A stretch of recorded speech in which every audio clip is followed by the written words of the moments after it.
The initial movement for more effective government on a metropolitan area-wide basis was to try to develop a structure, a metropolitan structure of government which would be superimposed upon the existing local jurisdictions. And there was a resistance to this.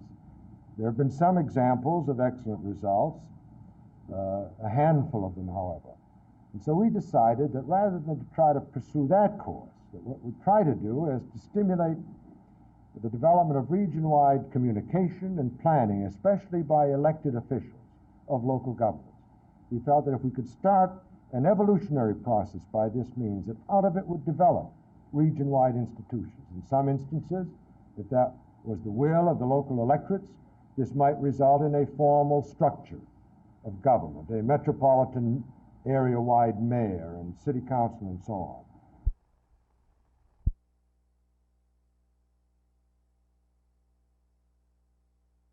Well, it's an interesting one.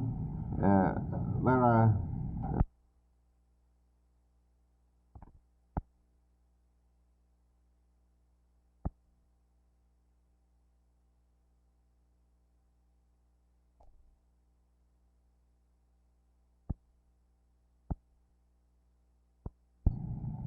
What do you have to offer Texas in the way of trade? Well, we've got a great deal to offer in the way of trade. We're one of the greatest producers of primary products in the world. We have a technology now that ranks very high in world technology circles, not as high as yours, but we're coming along.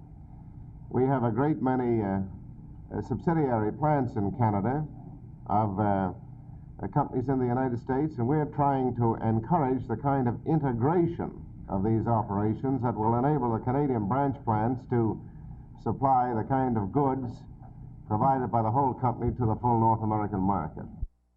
Our economy is sound, and we look forward to a good year in 1968. We had an extraordinarily good year in 1967.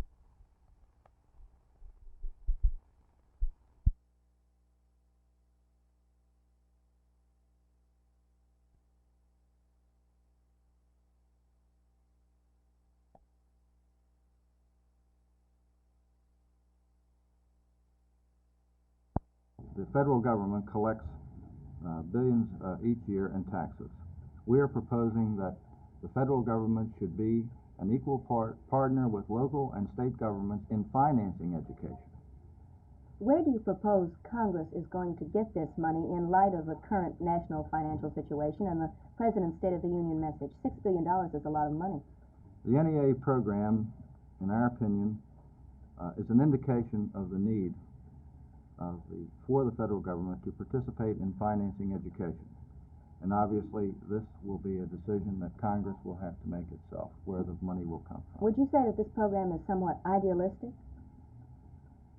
Idealistic, yes, and forward-looking. Is there a chance that a program might emerge from Congress, but with a lot of federal strings attached and not free as you propose it? I don't think so with the mood of Congress. Congress does not want the control of education in Washington. It wants to leave it with the states.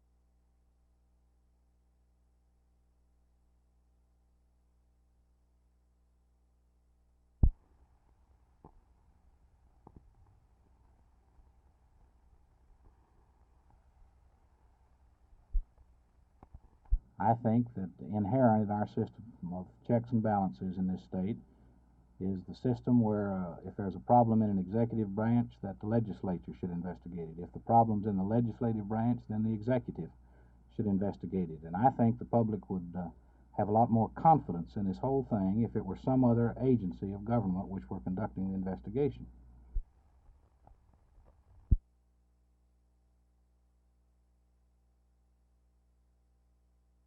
I am formally announcing my candidacy for governor of Texas. I have been greatly encouraged by the various polls indicating that many of the voters who supported me in the past are willing to support me in this race for government. These polls also show that I am the leading contender among all of the possible moderate and conservative candidates. And I received many letters and many telephone calls asking me to make the race. Many of these supporters are the same ones who helped me with the campaign deficit of 2 years ago and are now willing to give me financial support for this race, and for this I am extremely grateful. Although I am now enjoying the private practice of law, the challenge to meet the opportunities and the problems that face a growing state is one I accept gladly. And it is my desire to give Texas continued progressive and conservative leadership.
Mr. Holman, you mentioned just returning from Vietnam. Has there been as much progress there as has been reported to the American people? Frankly, I get the impression, being in Vietnam, that the progress is greater than most of our people realize. We have approximately 65% or more now of the local population that is in areas that are considered to be pacified. And we have our revolutionary development teams now. Those are the teams that will help the local areas to reestablish local government.